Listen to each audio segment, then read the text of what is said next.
What's up, everybody? Here for another update of what's going on. Aiming for about 10 minutes. We're going to talk about live services coming up.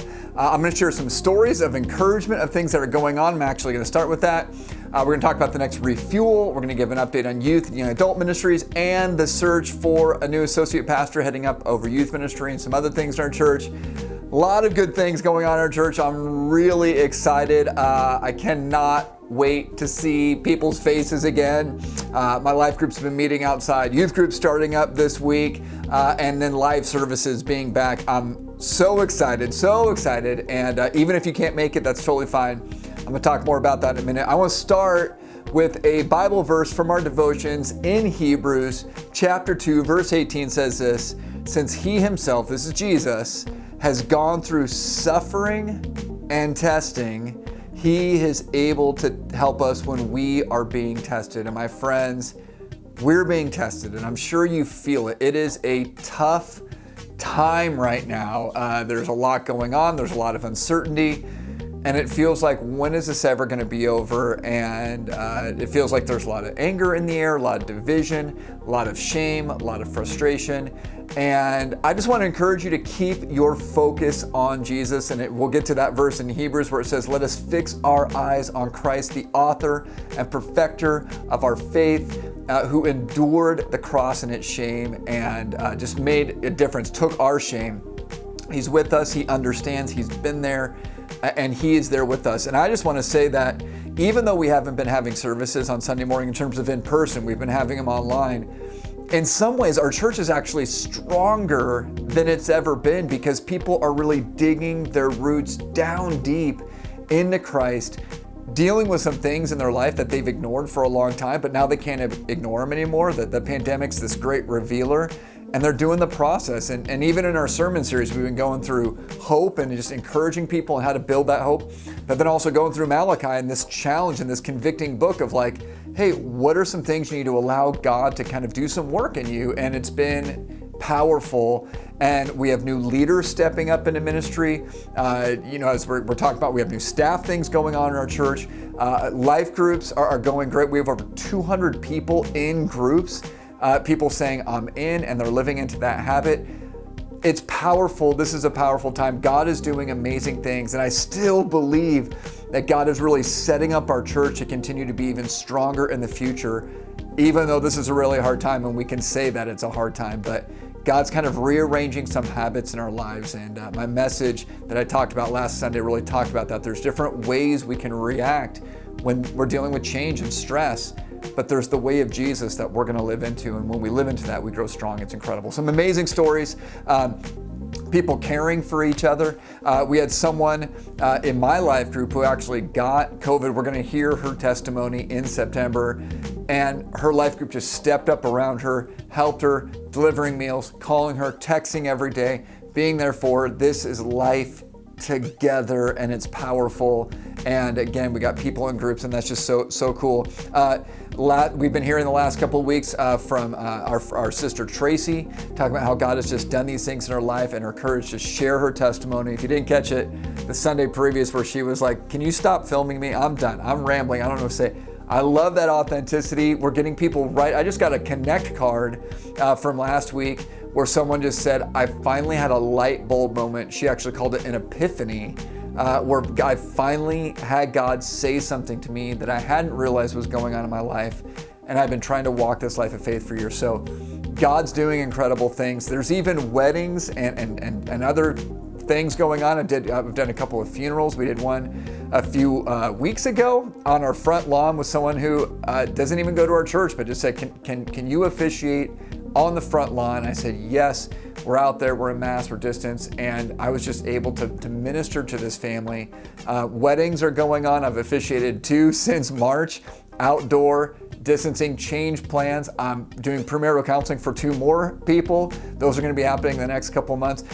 God's still moving, things are still happening, life is still moving forward, and marriages are still happening because God is not done working on people, drawing them closer to each other and to himself.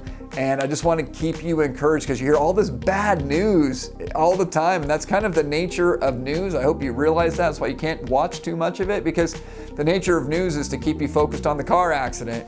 But that doesn't mean every car on the road is getting in an accident, right? The majority of life is still moving forward, people doing great things, caring for each other. That's happening in our church. And I'm so proud of our church in the middle of everything going on in our world, that they've stayed unified, they stayed flexible. People have had a lot of grace with me. This is new for me too. And people have just been praying for us, praying for each other, caring for each other, and had a lot of grace. And our church has been able to stay unified, not uniform. Doesn't mean we agree on everything, but unified around the fact that we're here to work together to live Christ's mission and for the best of our community and each other. That's very, very cool. All right. I want to talk about services starting. We're going to be back outdoor live. There's no limit on the number of people who can come, so you do not need to do a registration or anything like that. Just come, show up. Masks are recommended, not required. Bring your own chair. We will have extra chairs. It's going to be at 9 o'clock on Sunday morning. There's not going to be a screen because the sun's shining on the side of the building, so we're going to hand out song sheets, and we'll also have those digitally available if you want to do that. This is our time to be together, go through the entire service. Worship team will be there. The sermon will be given. We'll do everything we do in the live stream, but we're going to do it live, and we're going to just be interacting and goofing around, not touching, not stuff like that. I'm not saying that, but just having that feel of being together. And the sermon's going to be different because I'm not talking to a camera. I'm going to be talking to people, and there's going to be that chance to kind of interact and have some fun together. And I'm really looking forward to it. It's going to be a great time, and we will continue doing that for the foreseeable future. Our plan is not to go back to video only again. We'll either be outdoor, or when our counties allow, we'll go back to indoor with reservations. We'll do that whole thing. But we will make sure that we're back doing this. I'm so excited. I'm so ready to do that. So that starts September 6th. It's a holiday weekend, but we are going to be celebrating Jesus, and we're excited. So if you're in town, please try and make it if that's where you're at. If not, we have the live stream at 11. And if that's just where you're at when you need to be, that's 100% fine. There's no problem with that. Continue to connect. We actually have people from all over the country connecting, people in other parts of the state, and they're connecting through our life groups digitally. It's not a huge group of people, but our church is reaching beyond this area, and God's just doing incredible things, not just in our church, but in many other churches, of just kind of this new time of the church being able to reach beyond its city. It's very, very cool. So keep praying for that. Stay connected. Go to your life group. Make sure you're doing that. Again, we got Love Modesto coming up too. This is still a time to be inviting people. So invite other people, bring them in, invite them to the live service at 9 a.m. outdoor, or the live stream at 11. Make sure you're doing that. And of course, we got Refuel coming up on the 11th of September. That's a Friday night, 7 o'clock. You can come early, you can bring your dinner, you can set up your chairs. The focus of these Friday night refuels is not only to refill up your tank, to refuel you, but to create an experience. And it was an experience in August when we did this. It was powerful. I mean, people were laughing, people were in tears, people were moved by the worship. It is a worship night. We sing more songs than we do on Sunday morning. The teaching time's shortened down. There's communion. And in September, we're going to have nachos afterwards, which is going to be fun. And we're going to make sure we serve people so it's not like, touching the things together. We'll make sure we do that all safely, and you don't have to do the nachos, but we're making these an experience together. Food, communion, worship. It's powerful. It's different, and it's an incredible thing. And one of our council members, we did a kind of a council Zoom retreat last week. And one of our council members said, I didn't know how empty my tank was until I made it to Refuel and got it filled up. I want to encourage you to do everything you can to make it to these Friday nights. This is kind of like our church events for right now. And we're doing special things on them. Again, this time we're going to do some nachos, but the importance is that time together. It's powerful. I want to invite you to join us for that. Some updates in youth ministry. Young Adult Ministries starting on September 7th. That's a Monday, 7 o'clock. Jackie's heading that up with Wes and Sarah Thorne, who really are leaders. We're excited about that. And then I got a group of leaders, and we're going to do youth ministry on Wednesday nights, middle school and high school. That starts this week. I think that's September 2nd. We're going to be here at 7 o'clock. Again, you can come a little bit early, stay a little bit late. We'll go to about 8:35, 8:40. And we're going to be doing, just kind of why am I jumping in? I really want to get these young people about ownership of their faith. Instead of just sitting passively by to say, this is my faith. I'm going to choose to worship. I'm going to choose to learn. I'm going to choose to include people. I'm going to choose to focus on God. And there's a whole process of how to get people to take ownership. And I'm going to be doing that for the first few weeks. Then we're going to kind of set up a flow, go through our Bible studies, do our things. We're meeting outside. Masks are actually required because with youth, it's hard to maintain that distancing. We're going to do everything we can to do that. But we're going to have all masks required, kind of have that happen. And we'll have chairs available if they want to bring their own chairs. They can. But I'm really excited to jump back into youth ministry. I did it for 15 years. This is the third time I've done it at Covenant Grove. I'm very excited for that. And so very, very cool. If you know anyone in 6th through 12th grade just looking for youth ministry, please invite them to come. And if you have kids or grandkids or anyone that you're overseeing, bring them on Wednesday night, 7 o'clock.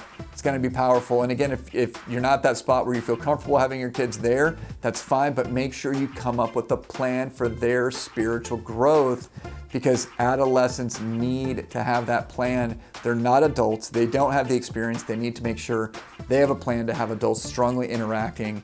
We're providing this at church. If you're not doing that, it's fine. Just make sure you have a plan and we can help you with that. Okay, and then our youth pastor search is still continuing on. A little update on that. I've looked at about 100 resumes and made contact with 9 people, emailed them, talked on the phone with a few of them, and it's going really, really well with one person in particular.